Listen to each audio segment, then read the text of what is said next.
Сагадир штонен хашсава зула арга фарштайл. Шайрак хойрак гаданишама юшом фажанак дарва. Уйбашту яканаккагама инфляция хошей. Хойрак тарахта хардмакайны цафтуй уйма. Зула арга фарштазыртаг шина баштай аппат регион тадар.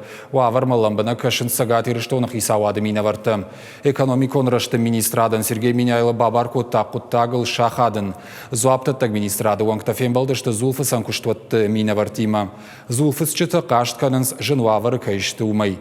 Самай уалдайхарста мавал яфой уйдыхай банахашкоттуй, ама усы юималырандыр зуларх нафажанагдыр узан. Кадылбафтауаттыр узан сагат Кавказа махушаров шаттон жылды регион тыхшад ша ашламдар тай ю.